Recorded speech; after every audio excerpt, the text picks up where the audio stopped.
Oke bro bro, gimana kabar kalian hari ini? Seperti biasa bro bro, kali ini saya akan membahas di pertengahan minggu yaitu terkait berita yang sedang viral bro bro. Yaitu hacker data PDN minta maaf ke Indonesia bro bro. Bagaimana dari kisahnya dan apa saja dari pembahasan di berita ini? Mari kita lihat bro bro. Tetap stay di Edo Wijaya dan ketemu nanti.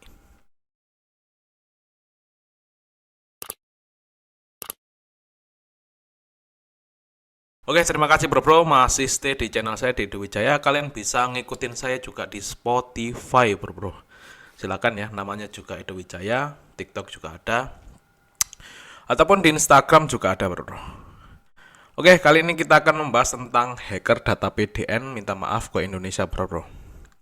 Ini dari kronologi beritanya bro bro, yaitu sebuah kelompok pertas brand Chipper baru-baru ini mengeluarkan permintaan maaf kepada pemerintah dan rakyat Indonesia terkait serangan ransomware bro, bro, pada pusat data nasional sementara yaitu PDNS. Dalam postingan di blog mereka, brand Chipper ini mengumumkan bahwa mereka akan merilis kunci enkripsi secara cuma-cuma untuk membuka akses data pemerintah Indonesia yang sebelumnya itu disandra bro, oleh para peretas ini bro ya. Mereka menegaskan bahwa serangan mereka tidak bermuatan politis, melainkan hanya ingin memberikan pelajaran saja. Jadi, pada Rabu besok, kunci enkripsi tersebut akan dirilis secara gratis meminta tebusan yang kemarin itu kan rame ya. Mereka itu meminta tebusan sekitar 8 juta dolar, sekitar 131,2 miliar lah kira-kira seperti itu. Dan akhirnya ini kayaknya entah ngeprank atau emang nguji doang dari sistem keamanan dari uh, uh, pemerintahan kita ini bro ya. Apa cuma iseng kayak gitu, saya masih belum tahu di latar belakangnya apa hal ini. Tapi mereka entah tercerahkan atau kayak gimana melakukan yaitu namanya permintaan maaf dan mengembalikan secara cuma-cuma kayak gitu bro. Cuma hal ini sedikit aneh ya. Entah kenapa kok beritanya agak janggal ya. Ketika ada berita hacker kemudian kita udah gempar se-Indonesia terkait masalah perlindungan data dan akhirnya uh, cuma segitu ya. Apa karena berita ini sangat viral akhirnya nggak jadi ya karena dipelintir ke arah politis seperti itu ya bro. Kemarin juga ada yang uh, mengira malah mengkah ini bahan bercandaan atau kayak gimana, si hackernya ini kaget padahal gak minta duit sebanyak itu, ternyata yang tertuang di media sosial itu sekitar 131 miliar bro. Entah ada markup dan lain sebagainya kayak gitu. Itu komedinya seperti itu.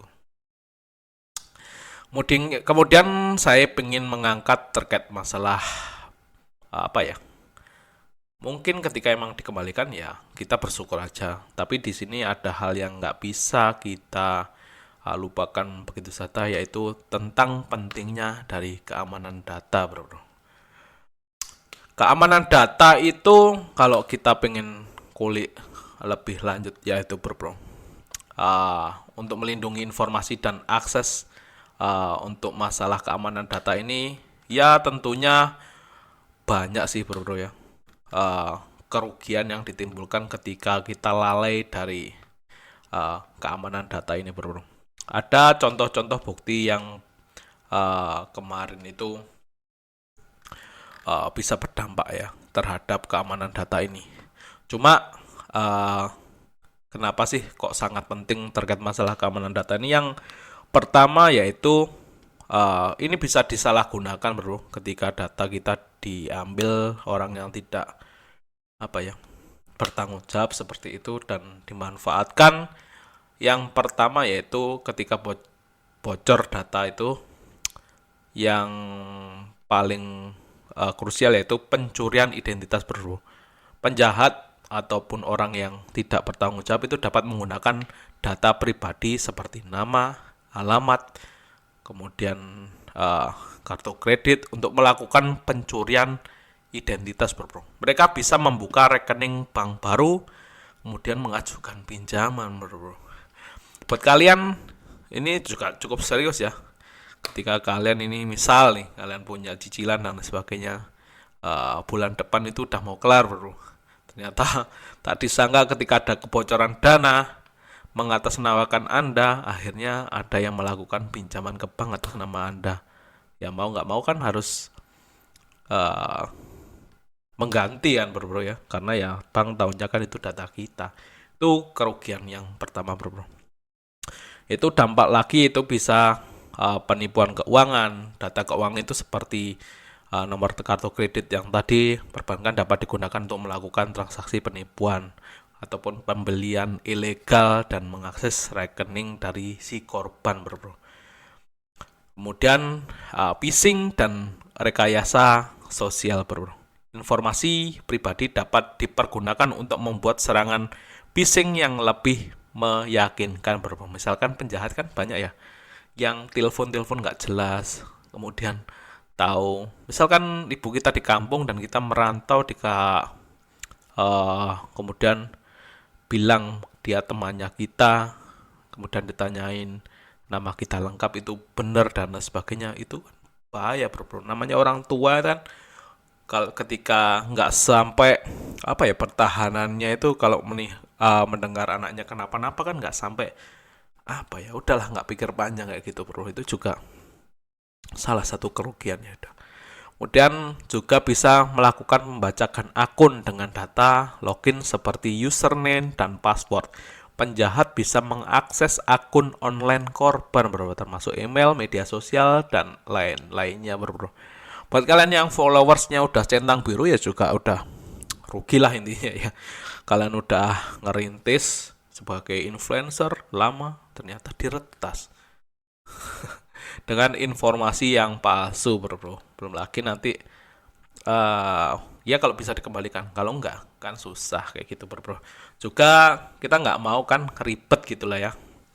Istilahnya kayak kalian itu kehilangan dompet, lebih baik kehilangan uangnya kan daripada kalian harus ngurus kayak KTP lagi dan lain sebagainya, SIM lagi. Itu butuh proses dan waktu kan, ribet gitu loh, bro. Jadi ya itu dari sisi jeleknya dari pencurian data, bro, yang bisa kita simpulkan. Kemudian terkait masalah pencurian data ini, beberapa kasus yang pernah bukti tentang pencurian data yang besar, bro, yaitu pada tahun 2018 ini kasus Facebook Cambridge Analytica tahun 2018 terungkap bahwa data pribadi dari sekitar 87 juta pengguna Facebook itu telah disalahgunakan oleh perusahaan analisis data Cambridge Analytica. Data ini dikumpulkan melalui aplikasi kuis di Facebook yang dikembangkan oleh seorang peneliti akademis. Data tersebut kemudian dijual ke Cambridge Analytica tanpa persetujuan pengguna. Cambridge Analytica menggunakan data ini untuk menargetkan pemilihan dalam kampanye politik, termasuk kampanye Presiden Amerika Serikat 2016, bro. Berarti data itu juga bisa digunakan buat kepentingan politik, bro. Kayak gitu. Dampaknya apa? Facebook menghadapi kritik global dan kehilangan kepercayaan dari para penggunanya. Facebook harus membayar denda sebesar 5 miliar dolar, bro, pada Komisi Perdagangan Federal, yaitu FTC di Amerika Serikat. Kemudian kasus target data brands tahun 2013. Pada tahun 2013 ini, target salah satu retail terbesar di Amerika Serikat mengalami kebocoran data besar-besaran, bro. Pertas berhasil mengakses sistem pembayaran target dan mencuri data kartu kredit dan debit dari sekitar 40 juta pelanggan. Ya gede sih, bro. Selain itu, data pribadi seperti ini, nama, alamat, nomor telepon, dan email dari 70 juta pelanggan juga terpapar. Dampaknya ya, target harus mengeluarkan biaya sebesar 162 juta dolar untuk mengatasi pelanggaran tersebut, bro. Kemudian reputasi dari perusahaan juga akan rusak, yang berdampak pada penurunan penjualan selama musim liburan, kayak gitu. Ya niatnya bagus ya, pengen dapat cuan, tapi ya malah ke sebaliknya gitu, bro. Itu tadi bukti dan fakta ataupun dampak dari berbahayanya kebocoran data kemudian dimanfaatkan kepada pihak yang mungkin kurang bertanggung jawab, kayak gitu, bro. Banyak sekali ya tadi, mungkin bisa kita mengalami pemerasan dan lain sebagainya lah, bro. Terkait masalah dampaknya ini juga sangat banyak sih, bro. Kemudian pandangan pribadi terkait masalah hal ini apa sih ya? Ketika hacker ini berhasil membobol sistem keamanan suatu negara ya, entah apapun ya, mungkin bukan di Indonesia aja, mungkin di negara lain pun, dampaknya bisa sangat merugikan yang tadi, bro ya. Kemudian ketika dia hanya minta maaf kepada negara, dan mungkin fenomena ini akan menanggapi dari berbagai tanggapan ataupun interpretasi yang berbeda dari setiap orang, bro. Setiap orang pasti mempunyai pemikiran yang liar terhadap hal ini karena janggal, bro. Sudah dia ngehack susah-susah, hacknya didapat, minta tebusan, dan akhirnya sekarang minta maaf, bro. Kita lihat dari segi etis dan moralitas, bro. Permintaan maaf dari hacker ini dapat dilihat dari sudut pandang moral dan etis. Mungkin permintaan maaf ini mungkin menunjukkan adanya penyesalan ya dari si hacker itu, yang bisa berarti mereka emang menyadari ini semua itu dampaknya negatif dan dari tindakan mereka. Namun permintaan maaf saja ini saya kira ya nggak cukup ya untuk menghapus dari kerugian dan potensi risiko yang telah ditimbulkan oleh tindakan tersebut, bro. Kemudian keamanan data yang telah bocor bisa digunakan untuk berbagai tujuan merugikan. Karena kan kita nggak tahu ya, namanya juga udah bocor. Ketika dia minta maaf doang, apakah dari negara kita ini bisa memaafkan, ataukah ada potensi risiko emang data itu sudah di backup, kan juga bisa, bro ya. Kayak gitu. Cuma masa ya dapat hidayah ya dari orang-orang seperti ini, bro. Ketika kita melihat dari sudut pandang moralitas dan keetisan, silahkan, kalau emang negara kita baik hati mungkin dimaafkan gitu, bro. Kalau dari sudut pandang hukum ya, peretasan ini tentunya tindakan yang ilegal ya, bro ya, karena merugikan, dan permintaan maaf dari hacker itu tidak menghapus dari sebuah tanggung jawab hukum dari mereka. Karena ya mereka sudah melakukan. Seperti halnya kalian mencuri barang berharga kayak gitu ya. Udah mau dijual. Misalkan motor gitu ya. Motor dicuri. Misalkan kalian kemalingan motor. Dicuri, udah beberapa hari dibawa malingnya.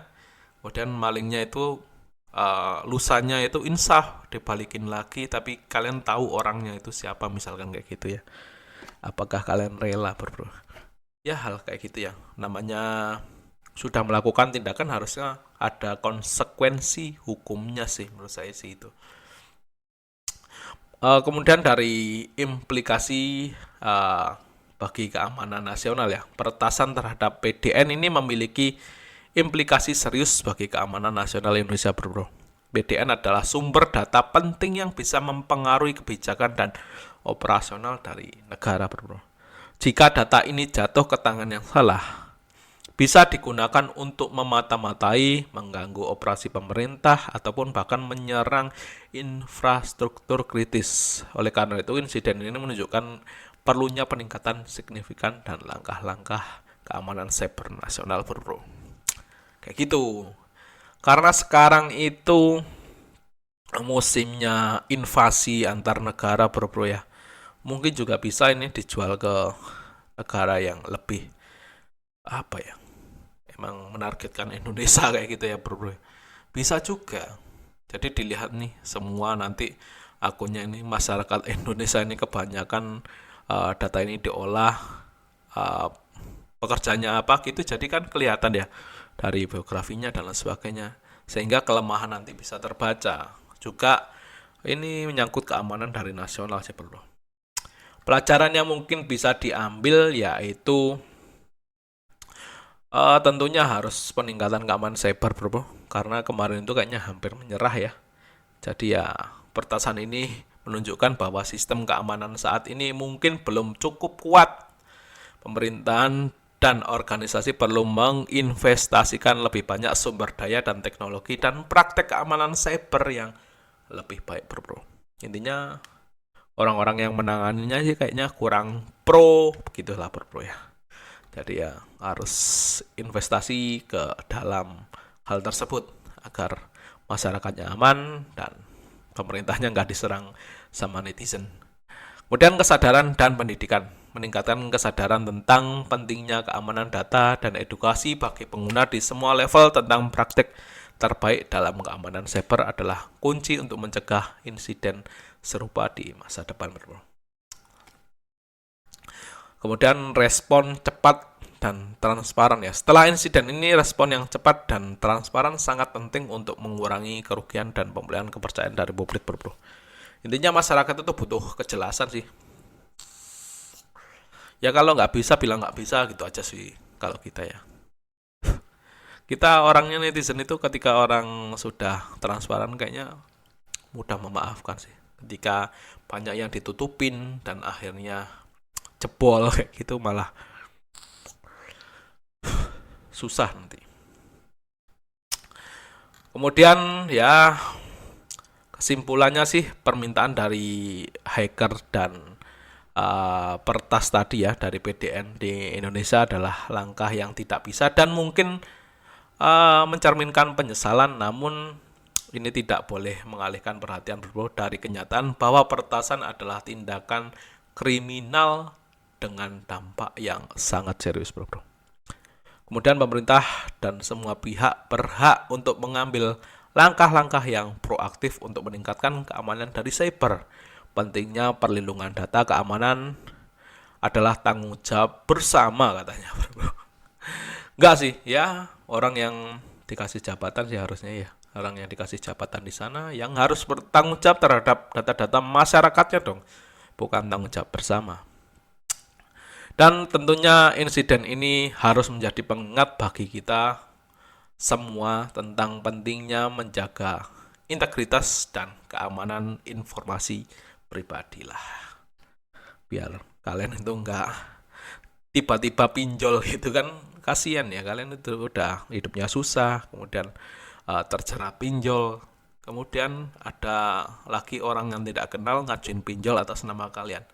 Ya, tambah susah lagi hidup kalian bro. Oke, mungkin itu saja dari saya bro di Nusantawa kali ini. Semoga informasi kali ini ya sedikit memberikan gambaran lah ya tentang mungkin permintaan maaf dari seorang hacker yang kemarin itu khilaf. Ya sudahlah, kita sebagai netizen melihat dari segi dan sudut pandang netizen. Ketika salah ya sudah, kita komen-komen sedikit pedas. Ketika dirasa perlu ya kita mendukung semuanya bro. Oke, sekian dari saya, ketemu di konten selanjutnya dan siap.